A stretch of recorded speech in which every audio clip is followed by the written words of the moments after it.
grappling by a generation born largely post-Summer of Love. Or you can see these themes as the instinctual recovery of a project left hanging. Next breath after a 2-decade-long lull. Or you can go even further, and why not, and see the 60s as only one recent intrusion within the flatland of take a deep breath now. Gravity-bound, domesticated humanoid industrial civilization. Got that? Of a future that is already happening. A future that beckons us towards itself and sends its echoes spiraling back through the dark and narrow tunnels of terrestrial time to make itself come true. But only with your help, of course. Picture a wave forming on the horizon. A big one, talking late 50s, early 60s. The psychic surfers coasting out there, beatniks, non-conformists, oddball academics bored with small-town life at the shore, and all its dismal soap opera games, looking for something to carry them away into a wilder, richer world. The first swells of energy carry with them a tide of psychoactive algae. Hoffman, Huxley, Burroughs, Ginsberg, Watts, Leary, Alpert, Kesey, and company send back their first reports as manifestos. Munching on the junk food of the gods, our proto-mutants are initiated into the mysteries of the vortex. They glide back down to the cardboard facades of Main Street with their evocations of kaleidoscopic infinity, eyes lit with the light of alien suns. Their news answers within the gray pastel box routines of the industrial, consumer, democratic hive. More, they activate dormant circuits of the hive's nervous system and spawn a burst of deviance. Mutation, forms of rebellion less interested in disputing what varieties of gray pastel box routines are preferable and what's right and wrong for everybody than in setting up scouting parties and heading out to sea. Underline the word parties. Dosed to the gills, beatniks in existential black mutate into rainbow-hued hippiedom. Up with the flower children, hedonistic and escapist, so-called because they withdrew from the arena of domesticated primate agro-sports known as politics, in favor of actually learning about the infinite kingdoms within their own bodies and nervous systems. Drop into the hate, turn off power trips, tune out conformism and competition. Meltdown ensues. All the accelerated bondings through be-ins, love-ins, communes, awash in the incense of oriental exoticism and occultist bric-a-brac. A renaissance of the spirit decks itself out in threads of psychic kitsch. And how much can we fault them, really? Is their love and peace trip undercut itself by becoming a denial of the darkness? After all, they are out there for us to learn from. But just as everyone is tumbling about in the cosmic froth, anticipating the revolution of the millennium tomorrow afternoon at the latest, the wave suddenly evaporates beneath them.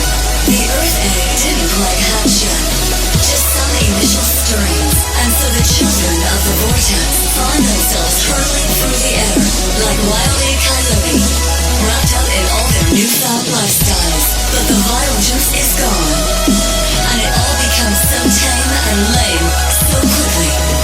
And in any case, a lot of people couldn't handle the intensity, so it comes to settle back into a safe routine. In some cases, lay the ground for those who come after. And all around, the Mr. Joneses of many guises, panicked at the imminent collapse of Normalville. Some take their chance to cash in on what they can of it. A lot of others are wholly freaked out, and so begins a counter-reformation.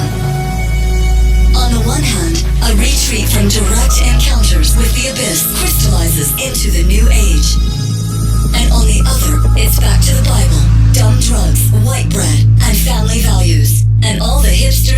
posing without a clue. All the burnouts, fuck-ups, addicts, and victims of some invisible multi-dimensional bullying elephant. Over there in the ivory towers, dissecting some stray paisley footprints. But something far stranger has happened, and it's awfully hard to make out just what till the next bigger cousin of that wave starts to surface offshore. Credit to all the upsurges of the gay mind. Long schemed scams of the giggling DNA consciousness, or the flotsam and jetsam cast down by a transcendental novelty item at the end of time.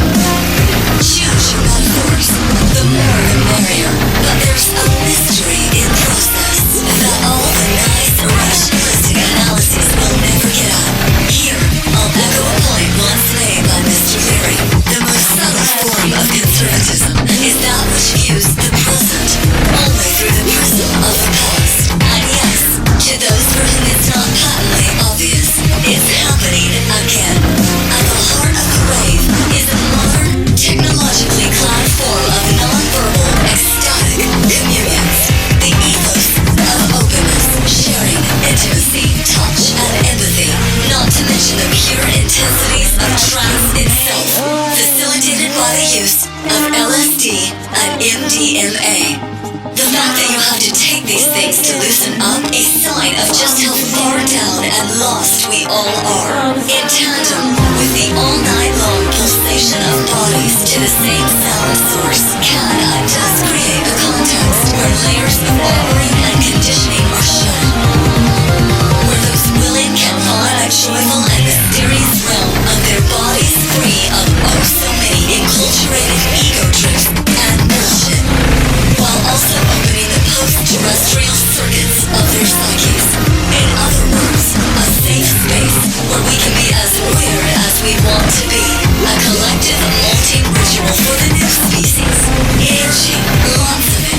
No question, of course, that skeptical bystanders can look in from the distance and reduce it all back to something familiar. Escapism, consumerism, fashion parade, whatever. But we'll leave them to their nervous calculations. Okay, so you want a schoolbook definition of techno-shamanism? That catchphrase that everybody likes to invoke, but no one seems to be able to actually explain? Prepare to jump levels. As the individual shaman evicts demons and excises magical sound and motion, on the level of the diseased and crisis-ridden global village, raves aim to heal the collective body by shaking it loose of its neurotic fixations and death fetishes. Exorcism through dance, unhooking the talons and shadowy webs of control, a physical unlearning of a few thousand years worth of bad habits. Learning to be at once a little more human and a little more alien. Healer, leader, visionary, outcast. The shaman's role is multifaceted, both at the center, but also relegated to the margins of the community. The use of rhythmic sound and or psychoactive compounds are central to shamanism. The shaman chants, hums, drums, and dances as a way of programming his or her voyage into the spirit realms, aka hyperspace, as well as healing the mind and body of others, all on a more face-to-face, way low-tech scale, of course. So there, chew on that for a while. As I wake up, my walls come down.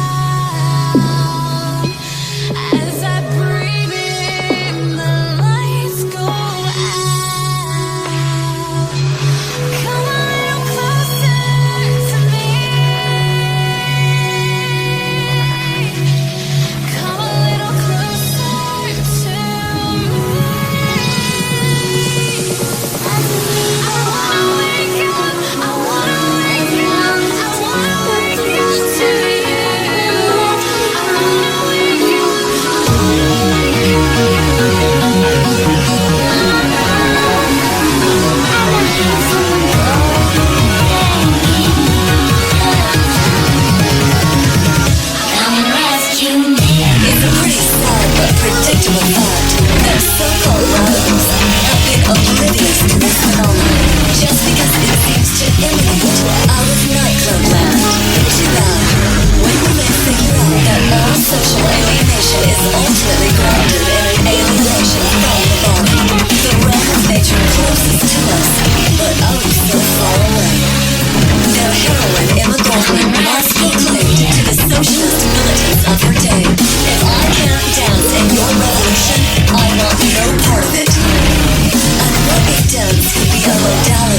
E.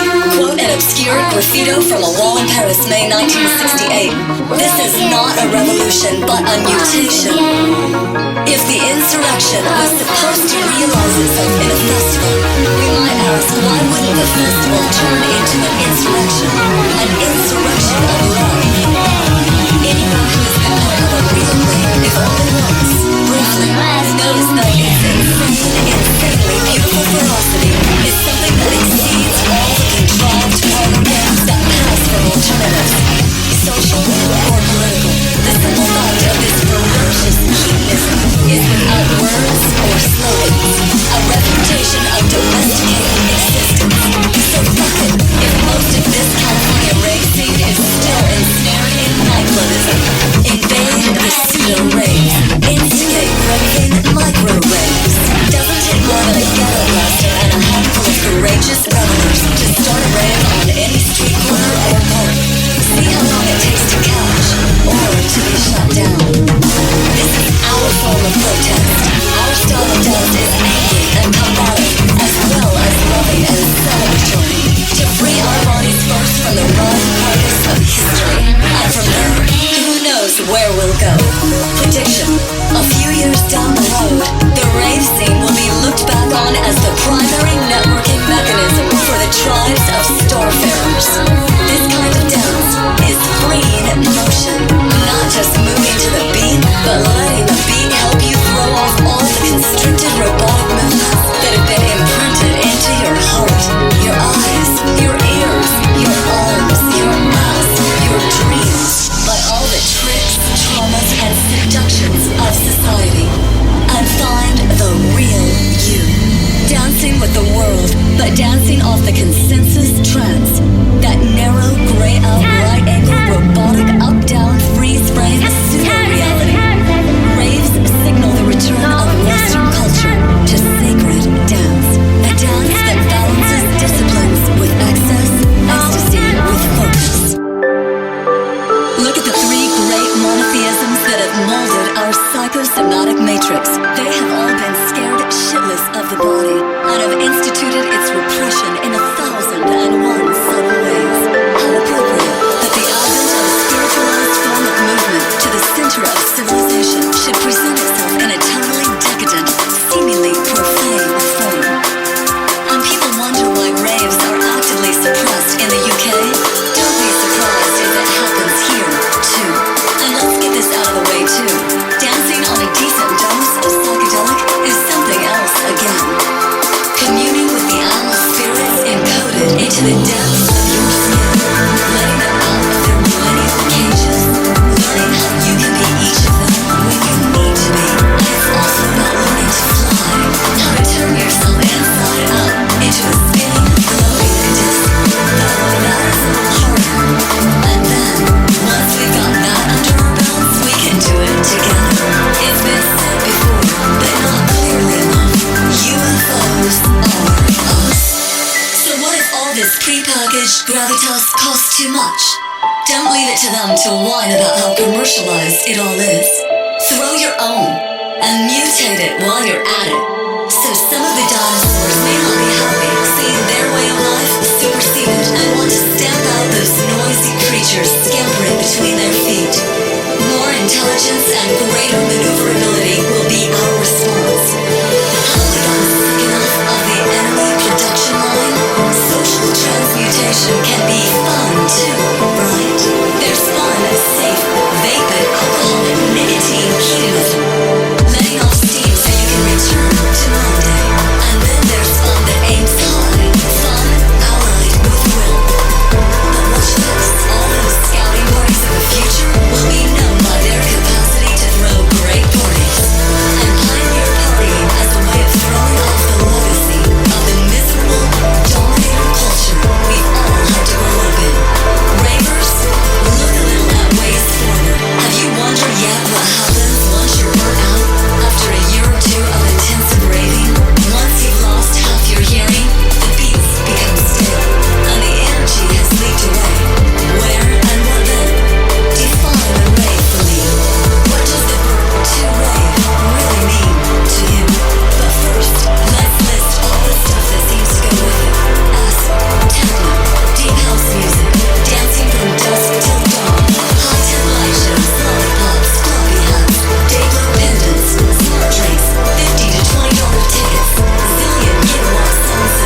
We take the essence of the rave, freed of all the externals we associate with it, transfer and apply that energy elsewhere to just about anything. It comes down to a challenge. A challenge posed in that leap from normal space to hyperspace that kicks in when the rave really starts to rave. Those altered moments when each of us, in being truest to our uniqueness, enters into a harmonious whole. Elusive as this may be, it calls out and asks to be realized in every moment of our lives.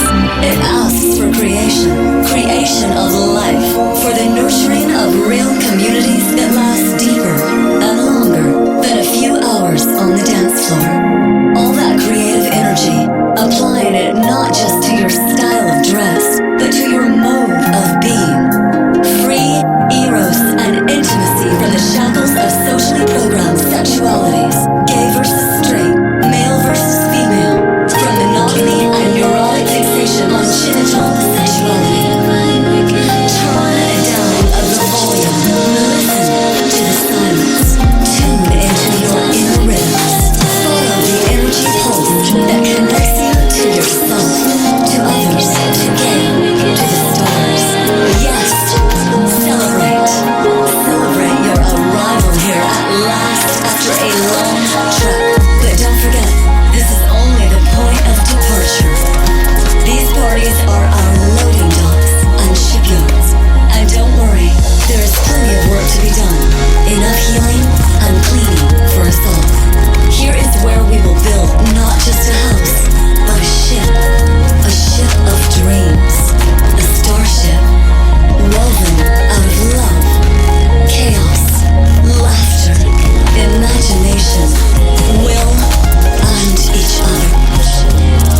And embark post-nuclear families, setting sail out along the unwinding, multi-dimensional origami strands of alternity. Our motto, utopia or bust.